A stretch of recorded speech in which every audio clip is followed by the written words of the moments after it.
Bienvenue dans votre horoscope du mois de novembre. Je vais organiser les choses un petit peu différemment pour une fois. Vous allez avoir une présentation générale qui est valable pour tous les signes et après, nous passerons à votre signe en particulier afin de vous présenter les passages planétaires et surtout les enjeux de ce mois de novembre. On commence le mois par cette nouvelle lune en Scorpion. Saturne qui redevient direct le 16 novembre. Pluton qui quitte définitivement le Capricorne le 19 novembre. Et Mercure qui devient rétrograde le 26 novembre. Le mois de novembre est basé sur la transformation. Eh bien, nous rentrons définitivement dans ce que l'on nomme l'ère du Verseau, qui va être matérialisée par deux choses très importantes. L'entrée d'Uranus dans le Gémeaux et la réalisation du trigone Pluton-Uranus, qui va être un aspect clé de 2025.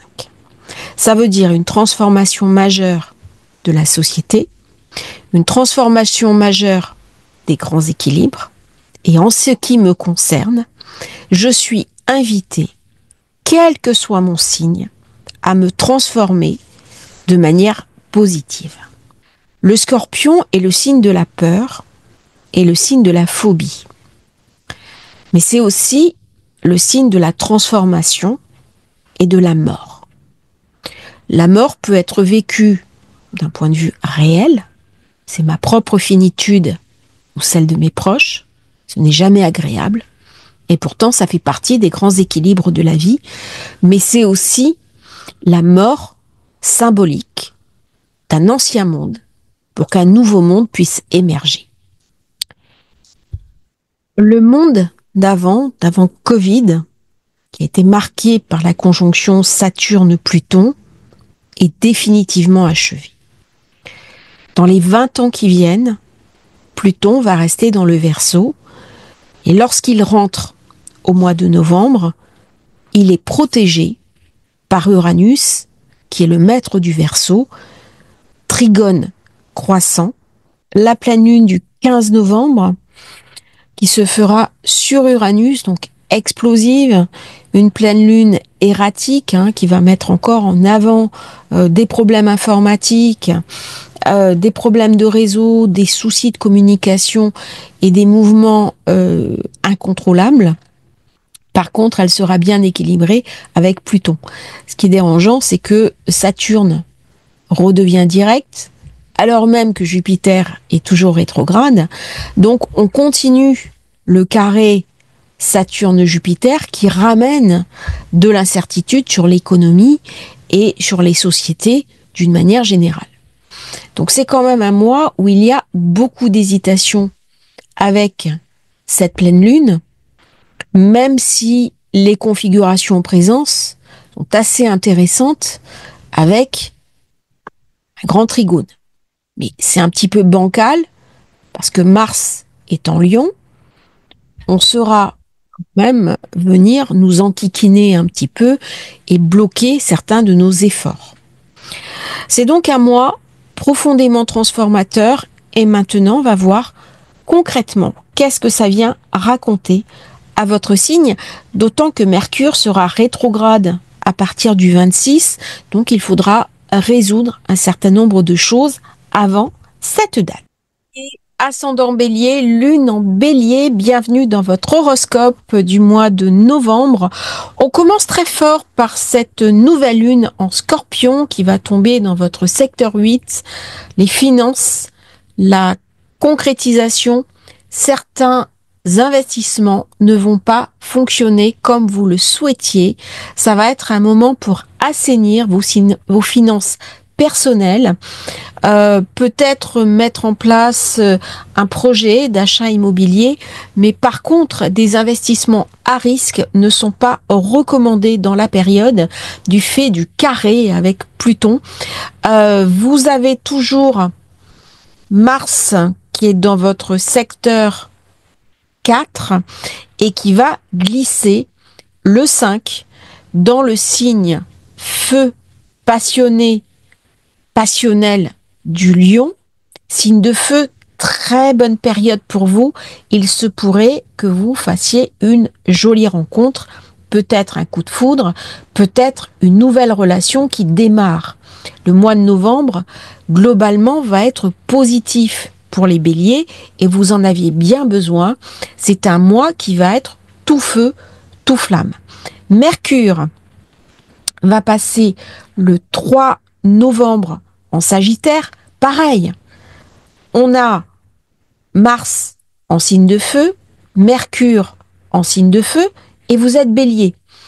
Très bonne période pour vous, qui va peut-être vous donner envie de voyager, d'aventure, de voir comment vous allez pouvoir réorganiser votre vie d'une autre manière.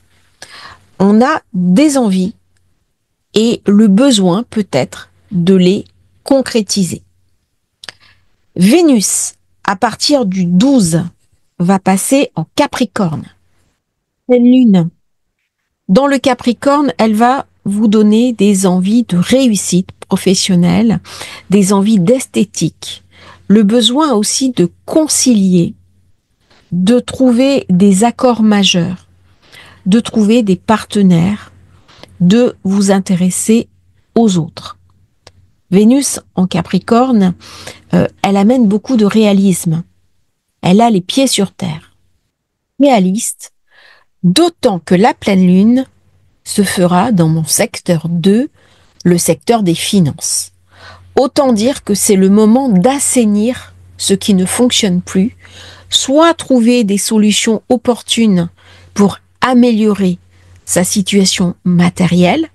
C'est une très bonne période pour travailler sur le transgénérationnel, sur les vieux schémas de pensée erronés qui ne fonctionnent plus, pour aller au-devant d'un univers uranisé, dématérialisé, pour rentrer un petit peu dans cet espace digitalisé qu'est Uranus et voir comment je peux me transformer vers un monde un petit peu plus informatisé.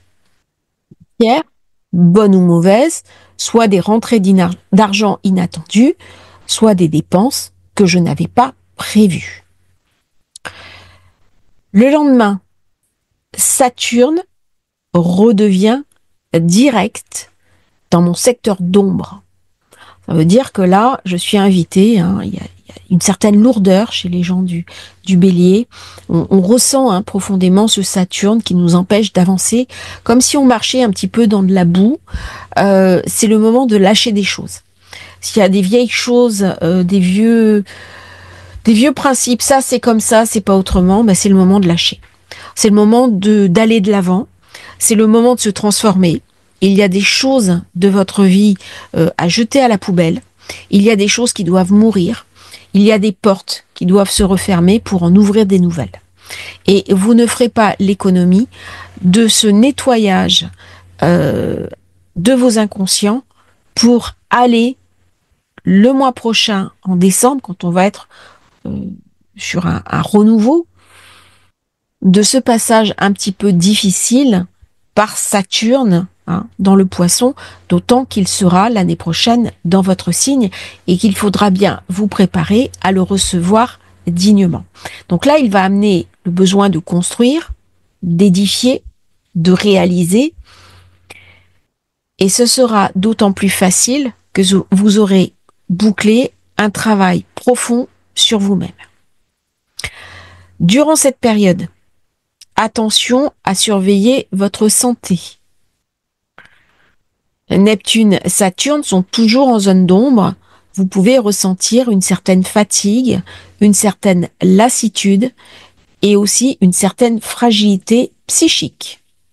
Pluton passera définitivement Dans le Verseau, vous allez ressentir une énergie très puissante qui va se mettre en avant, même si Pluton est opposé à Mars, une opposition qui va vous redynamiser, bon, sous réserve bien sûr de votre thème de naissance, hein, et qui va créer une impulsion, l'envie de rentrer dans des projets, nouvelles amitiés, appartenir à des groupes, peut-être des groupes ésotériques, mystiques, vous intéresser à tout ce qui est secret, tout ce qui est occulte.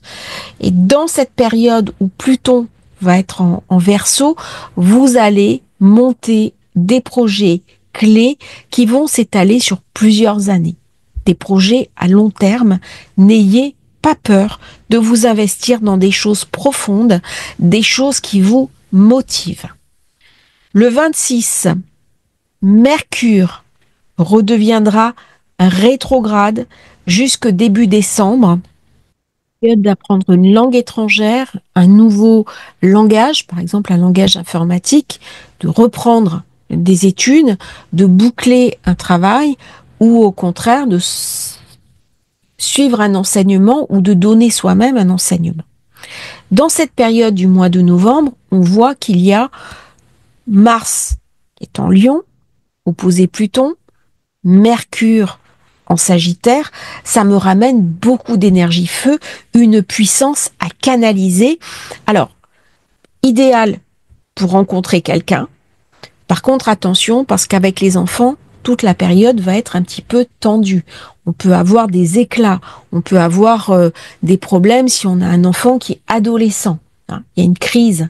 Attention aussi à vos investissements, à vos finances, puisque la nouvelle lune se passe en secteur 8, la pleine lune se passe pour vous en secteur 2, et Mars se trouve dans votre zone des finances de la zone 5. Donc attention, ne faites pas de dépenses inconsidérées et vérifiez bien vos investissements afin de ne pas vous faire prendre au dépourvu.